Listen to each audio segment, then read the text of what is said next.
देखो आपके हाथ का लड्डू अब भी नहीं खा रहे हो, अब भी नहीं खा रहे हो, ये आपका नजरिया है। आपके हाथ का लड्डू अब भी नहीं खा रहे हो। अंकल आप बीच में आ रहे हो। महाराज सुनो सुनो, सरकार बनने जा रही है भारतीय जनता पार्टी की, उसी में मेरे जैसे हजारों लाखों कार्यकर्ता लगे हुए हैं और आने वाले समय में हम सब बूथ पर जाकर भारतीय जनता पार्टी के पक्ष में मतदान करेंगे और राजस्थान में बीजेपी की सरकार बनाएंगे ताकि आने वाले समय में 24 में प्रधानमंत्री नरेंद्र भाई मोदी बने।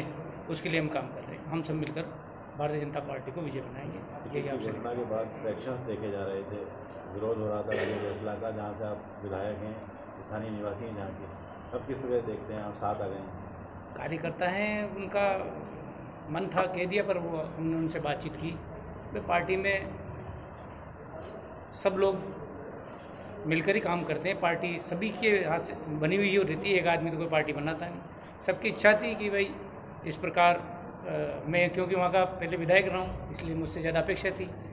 पार्टी ने इनको विधायक के रूप में भेजा है, तो हम सब मिलकर भारतीय जनता पार्टी के पक्ष में मतदान करेंगे। सब एकजुट हैं। पैराशूट उम्मीदवार भेजा, स्थानीय की बजाय तरजीह देकर पैराशूट उम्मीदवार को पार्टी ने भेजा, क्या कारण है? पार्टी का निर्णय होता है। पार्टी क्या पता मेरा कहाँ उपयोग करना चाहती है, नहीं करना चाहती है, वो हो सकता है मुझसे ज़्यादा उपयुक्त थी। इनको देख रही हो पार्टी, और क्योंकि पार्टी कैडर बेस्ड पार्टी हमारी, तो कार्यकर्ता आधारित पार्टी है, इसलिए पार्टी का निर्णय सर्वोपरि है और हम सब मिलकर काम करते हैं पार्टी के।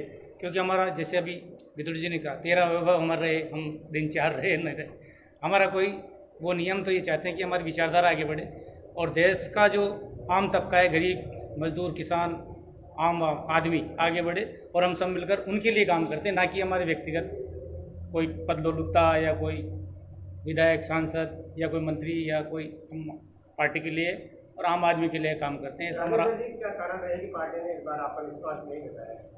पार्टी पर मेरे को विश्वास है। मैं बीच में बैठा हूँ, मैं तो यही हूँ कि मैं भी साधारण सा कार्यकर्ता था, मुझे एमएलए का टिकट दिया 13 में, तो किसी को विश्वास था आपको कि भाई मैं भी एमएलए बन सकता हूँ। आज पार्टी ने मुझे एमएलए बनाया, ये मेरे लिए और सब कार्यकर्ताओं की देन पे बनता हूँ। मैं अकेला कुछ बन नहीं सकता।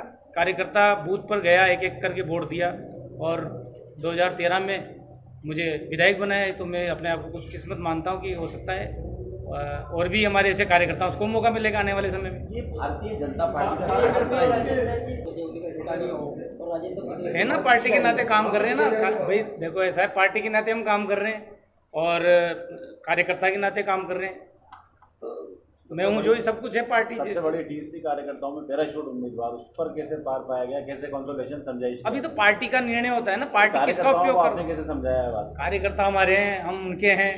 अब वो देखो कई चीज़ रहती है, तो उनको हम संतुष्ट करके, जैसे भी हमने उनसे बातचीत करके आज हमारे साथ हैं सब लोग, आप देख ही रहे हैं। जो राजस्थान का हाल हुआ है, जो युवा हैं जिनकी ज़िंदगियों के साथ और फ्यूचर के साथ खिलवाड़ हुआ है, देवली उनियारा में जो हालात हैं वो किसी से छुपे हुए नहीं हैं। जहाँ जाओ किल्लत, हर चीज़ की किल्लत, पानी की किल्लत, प्रशासन के द्वारा जो कुशासन चल रहा है उसके हालात जो हैं वो बहुत दर्दनाक हैं। जहाँ भी मैं जा रहा हूँ पिछले 10-12 दिनों से, हर जगह एक ही चीज़ पुकार निकल के आती है, हमें बदलाव चाहिए। तो भारतीय जनता पार्टी 2/3 बहुमत से राजस्थान में सरकार बनाएगी और बदलाव को अग्रसर करेगी, और उसमें उस 2/3 बहुमत वाली सरकार में एक माला और माला का मोती देवली उनियारा भी हो। मुझे आज बहुत खुशी है कि हम सब यहाँ पर बैठ कर के एक साथ आपके साथ चर्चा कर रहे हैं और राजस्थान में एक सशक्त और बढ़िया सरकार बनाने वाला कार्य हम सब कर रहे हैं। ये पुराने वीडियोस हैं, ठीक है, और काट छाट करके उनको जिस तरह से डाला जाता है वो पूरे कंस्ट्रक्ट में नहीं होता। और ये तो अभी इलेक्शन का टाइम है, ऐसे पता नहीं कितने और वीडियोस आएंगे जिसमें क्लिप्स कट कट के जुड़ के आएंगी, तो उनके ऊपर आप ज़्यादा न जाएं। हाँ, लेकिन ये बात ज़रूर है कि जो भी प्रत्याशी भारतीय जनता पार्टी से आ रहा है वो एक समझा सुधा बढ़िया प्रत्याशी है जो पूरे राजस्थान में आ रहे हैं 200 की 200 विधानसभाओं में। इन सब को हम सबको मिलकर के जिताना है, जिससे कि एक अच्छी सरकार बने। कांग्रेस की जिस तरह की सरकार रही है पिछले 5 सालों में, ये तो आप सबको पता ही है। और राजेंद्र जी हमारे जो पार्टी के वरिष्ठ नेता भी हैं, कार्यकर्ता भी हैं और संगठन के डिसिप्लिन वर्कर के रूप में तन समर्पित, मन समर्पित और ये जीवन समर्पित चाहता हूँ देश की धरती तुझे कुछ और भी दूँ। ये जो हमारा मंत्र है उसके तहत अपना संगठन के लिए हम लोग आए हैं। हमको पद लेने के लिए नहीं आए, विधायक एमपी बनने के लिए नहीं आए। हमारी विचारधारा के साथ भारत माँ उच्च शिखर पर पहुँचे, भारत में हमारी विचारधारा के अनुसार देश चले, इस मानसिकता को देखते हुए राजस्थान ये शर्मसार होना पड़ा पिछले 5 वर्ष में कि भारतवर्ष के अंदर महिलाओं के उत्पीड़न, महिलाओं पर अत्याचार के मामले में राजस्थान नंबर 1 का स्टेट रहा है। तो पूरे भारत में राजस्थान का हर व्यक्ति इस बात को लेकर शर्मसार हुआ है कि उस शासन प्रशासन के कारण महिलाओं पर अत्याचार हुए और राजस्थान के सम्मानित रणकुंभेर की धरती के सपूत इस मामले में बदनाम हुए।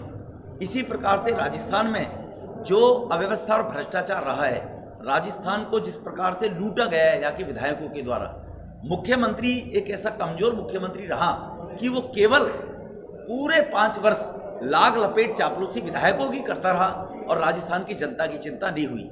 विधायक भ्रष्टाचार कर रहे हैं, उनको खुली छूट दे दी, प्रशासन पर उनका कोई आधिपत्य नहीं था रहा, भुगतना ये पूरा का पूरा राजस्थान की जनता को पड़ा है। अब राजस्थान की जनता बदलाव चाहती है, उसी बदलाव के तहत हमारे बीच में विजय बैसला जी उम्मीदवार हैं और राजेंद्र जी आप हैं ही, पठानिया साहब आपका परिचय कराया है, अभी हमारे जम्मू कश्मीर से विधायक रहे हैं और अभी पार्टी के प्रवक्ता भी है जम्मू में। राजेंद्र प्राणा साहब हमारे जिलाध्यक्ष हैं। इतनी केवल आपको जानकारी देने के लिए कि हम राष्ट्रवादी शक्तियों को, ताकत को मजबूत करने के लिए एकजुट, एक साथ के साथ में काम करने वाला भारतीय जनता पार्टी का कैडर के लोग हैं। कहने के लिए कम्युनिस्टों को कैडर कहा जाता था, कांग्रेस भी कहा जाता था, सब विलुप्त हो गए, सब समाप्त हो गए। तो क्यों समाप्त हो गए? क्योंकि परिवारों की पार्टियां सारी पार्टी बनकर रह गई हैं, पपौतियां परिवारों की। परिवारवाद के कारण मेरा दादा, मेरा पिता, मेरा बेटा, एक तरफ परिवार चलता है पूरे देश में। उत्तर प्रदेश में चले जाइए, आप साउथ के अंदर कर्नाटका में चले जाइए, कहीं भी चले जाइए पूरे देश भर के अंदर, हरियाणा में चले जाइए, तो उस परिवारवाद से पार्टी को निकालने के लिए और गरीब व्यक्ति के बीच ऊपर शासन रहे, गरीब व्यक्ति देश के अंदर सत्ता चलाए और गरीब की जो व्यवस्था है उनके बारे में वो काम कर सके, उसके लिए भाजपा काम कर रही है। विजय जी से मैं निवेदन करूंगा कि विजय जी अपना कुछ वक्तव्य रखेंगे, फिर मैं राजेंद्र जी से भी निवेदन करूंगा, राजेंद्र जी अपनी बात रखेंगे। धन्यवाद। इंजीनियर का बेटा इंजीनियर बनता है ना। अगर बीजेपी में परिवार में पहले से ही बचपन से कोई परिवार का व्यक्ति कार्यकर्ता के रूप में काम कर रहा है, मंडल में, विद्यार्थी परिषद में, संघ में, विचारधारा में, उसको राजनीति में आने का राइट है। लेकिन पार्टी की बागडोर देकर अध्यक्ष बनाने की प्रथा नहीं है। परिवार की बात का मतलब है पार्टी को काबू कर लेना, पद पर रहना। कांग्रेस में अगर कोई बनता है तो परिवारवाद है ना, बीजेपी करती है तो वो कर्मठ का नहीं। कांग्रेस में राहुल जी कभी रहे राजनीति में क्या? पहले पिताजी के मरने से पहले नहीं थे ना। राजीव गांधी था क्या इंदिरा मरने से पहले? राजीव गांधी था क्या? नहीं था ना। अमित शाह क्या था? इसलिए अमित शाह का बेटा राजनीति में नहीं है। अमित शाह जी भारतीय जनता पार्टी के राष्ट्रीय अध्यक्ष हमारे, उनका बेटा राजनीति में नहीं है। राजनाथ सिंह जी के बेटा, राजनाथ जी का बेटा जब पैदा हुआ था तब से मंडल का कार्यकर्ता है और राजनाथ जी का बेटा तब से कार्यकर्ता है, ठीक है ना। वसुंधरा का बेटा भी पार्टी का कार्यकर्ता है पहले से, सारे सब कार्यकर्ता रहे हैं। ये कोई बीजेपी का अध्यक्ष नहीं है। देखो मीडिया इसको गलत इंटरप्रिटेशन देती है, पहले क्लियर कर लूं मैं आपको। किसी पार्टी का प्रमुख नहीं, आई एम सॉरी परिवार नहीं, इंटरप्रिटेशन मेरा वजन ले लो, फिर मुझे कहना मेरा वजन कंट्रीब्यूशन करें। हाँ नहीं कोई नहीं, मैं बता रहा हूँ।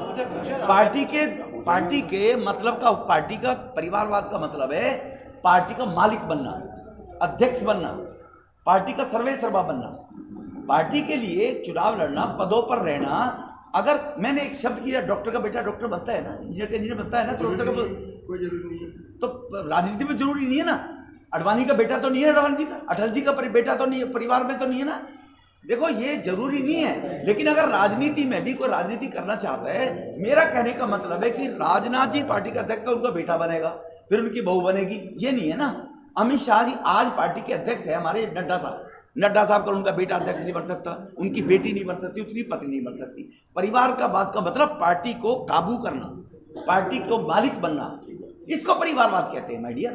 इसको इसे मत जोड़िए आप कि राजनाथ जी का बेटा चुनाव लड़ रहा है, वसुंधरा जी का बेटा चुनाव लड़ रहा है। वो कोई वसुंधरा जी का बेटा कभी पार्टी का अध्यक्ष नहीं बना। आपने महिलाओं की इसकी बात की, इस बार चुनाव में भाजपा क्या सोचती है महिलाओं को कितनी टीम को खाली करके? देखो, पार्टी जहां भी चुनाव होगा, जहां महिला कंटेंडर होती है, वहां पार्टी महिलाओं को टिकट देती है। आज भी सबसे ज्यादा लोकसभा में मेंबर ऑफ पार्लियामेंट महिला भारतीय जनता पार्टी की है, आज की डेट में भी। राज्य विधानसभा में भी हमारी पार्टी टिकट दे रही है। जहां किसी महिला का राइट होगा और वेरिएबिलिटी होगी, उसको टिकट देगी पार्टी, क्यों नहीं देगी? तो विधानसभा से सचिन पायलट के सामने कोई प्रत्याशी उम्मीदवार नहीं है अभी तक। ऐसा नहीं, इसको बनाया जाएगा बलिदा वगैरह? ऐसा नहीं है। अभी तो 50-60 प्रत्याशी तय होने बाकी है। केवल टोंक में नहीं होना है ना, बराबर में निवाई में भी नहीं हुआ है। टोंक पे ही क्यों शामिल है? टोंक चर्चा का विषय है। सचिन पायलट यहाँ के प्रत्याशी हैं, उनके सामने कोई आने को तैयार नहीं है। ऐसा नहीं है। भारतीय जनता पार्टी का लाइन लगी हुई है जी। 9 कार्यकर्ता टिकट मांग रहे हैं और सिटिंग जिलाध्यक्ष हैं, सिटिंग पार्षद हैं, सिटिंग चेयरमैन हैं, टिकट मांग रहे हैं। आप कह रहे हो प्रत्याशी नहीं है, पता नहीं कहां से खबर लेकर गए आप लोग। सचिन पायलट कल नामांकन दाखिल करने वाले हैं। उनचापुर बुद्धेश्वर महादेव मंदिर से रैली की शुरुआत रखी गई है। किस तरीके देखते हैं, क्या चुनौती रहने वाली है? देखो, भारतीय जनता पार्टी का कार्यकर्ता मैदान में चुनाव लड़ता है। भारतीय जनता पार्टी 24/7 कार्यकर्ता काम करता है। केवल चुनाव के दौरान 1 महीने 6 महीने पहले नहीं आता है। हमारे पास बस्ती प्रमुख हैं, हमारे पास बूथ प्रमुख है, हमारे पास मंडल का अध्यक्ष है ब्लॉक के अंदर, वो हर घर जाकर, हमारे पन्ना प्रमुख है, हमारे पास हमारा कैडर है। कैडर के अनुसार हम चुनाव लड़ते हैं। पार्टी का कार्यकर्ता चुनाव लड़ता है। अगर विजय जी बैसला को टिकट दिया गया है, ऐसा नहीं है विजय जी बैसला से अच्छे हमारे पास उम्मीदवार नहीं हैं, टिकट तो एक को ही मिलेगा ना। राजेंद्र जी का परिचय है कि इनके विरोधी भी करने वाले, राजनीतिक विरोधी भी कहेंगे कि 13 से 18 तक कोई ईमानदारी से काम करने वाला विधायक रहा है, तो राजेंद्र जी रहे हैं। राजेंद्र, ये भाजपा में ही हो सकता है। दूसरी पार्टी होती तो मैदान में निर्दलीय के रूप में कूद के खड़ा हो जाता जी। तो ये भारतीय जनता पार्टी में ही है कमिटमेंट जनता के प्रति और देश के प्रति। एक चर्चा ये भी है कि राजस्थान की जनता को पता है। आप इसको कह के ब्लॉक मत कीजिए, आप बताइए ना क्या किया किसने? आप इस सेंटेंस को ब्लॉक तो कर रहे हैं। किसने किया? कांग्रेस ने। आप कह रहे हैं कि कांग्रेस ने जो भी किया आप सबको पता है। वो मैंने डिटेल में बताया। आप मैंने अपने शब्दों में बताइए ना, आप कौन से आरोप लगा? मैं लगा महिलाओं, सुन तो नाराज क्यों हो रहे? नाराज नहीं है, सीधी बात। हाँ सीधी मैं सुनो। महिलाओं के मामले में राजस्थान पूरे देश में महिलाओं पर अत्याचार, क्रूरता नंबर 1, आज आंकड़े में राजस्थान नंबर 1 के ऊपर है। आगे जो हुआ महिलाओं का, उसका तो जवाब आज तक नहीं आया। आगे कहाँ हो गया? मणिपुर में क्या हुआ? अरे मणिपुर ये कहाँ? अभी तो आपने पूरा कांग्रेस ने क्या किया? बात ही नहीं करनी है उनसे तो। नहीं, अभी राजस्थान की बात कर लो ना। महिला खिलाड़ियों की बात नहीं करनी है। अभी राजस्थान की बात करें। अभी तो आज हम राजस्थान की बात करने के लिए बैठे ना। मैं पार्टी का, महिलाओं की बात चल रही है, वो भी चल रही है। हाँ, महिलाओं की चल रही है ना। उस पर क्यों नहीं बोले आज तक? आप कैसे नहीं बोलते? खूब बोलते। नहीं बोलते, जहाँ बोलने का वक्त होगा बोल रहे हैं, बोलेंगे। कार्यकर्ता का बहुत बहुत धन्यवाद, सबका धन्यवाद। सर, एक चर्चा है कि सांसद सुखबीर सिंह जौनपुरिया या आपको भी पार्टी सचिन पायलट के सामने उतार सकती है, तो क्या तैयार है अगर ऐसा होता है? कैसी बातें कर रही हैं? 40 लोग राजस्थान में आए हुए काम करने के लिए, मैं अकेला नहीं आया हूँ। वो 40 के लोगों को भाजपा उतारेगी क्या? हमारे यहाँ व्यवस्था है, एक राज्य से दूसरे राज्य में सभी पार्टियों के कार्यकर्ता काम करने जाते हैं। उसी कड़ी में हम अब जम्मू कश्मीर से पठानिया सब आए, अब इनको भी उतारेगी क्या पार्टी? तो इसीलिए पार्टी का कार्यकर्ता काम करने जाता है, वो सहयोग। अब राजस्थान के लोग दिल्ली में काम करने आएंगे तो वो दिल्ली से थोड़ी उतरेंगे। एक चर्चा आपकी फेसबुक पोस्ट को लेकर चल रही है। कल से एक फेसबुक पोस्ट आपने की है जो आपका ऑथराइज कुछ एरिया है, उसमें आपने कहा है कि जो सनातन हिंदू गुर्जर हैं वो अल्पसंख्यक हो गए हैं, वहाँ पर कत्लेआम। नहीं, अल्पसंख्यक को हैं, और अल्पसंख्यक रहने के कारण से एक बार उन मोहल्ले में जाकर प्रयास करोगे कि वहाँ के उन लोगों की स्थिति क्या है। और एक जिम्मेवारी निभाने वाली कांग्रेस, सबका साथ करने वाली सोकॉल्ड सेक्युलर कांग्रेस, मैं पूछना चाहता हूँ कि वहाँ पर चाकू मार दिए जाते हैं, बच्चों के साथ में अत्याचार हो रहा है, व्यवहार हो रहा है, घेर कर बच्चों को पीटा जाता है, झूठे मुकदमे करके बंद कर दिया जाता है।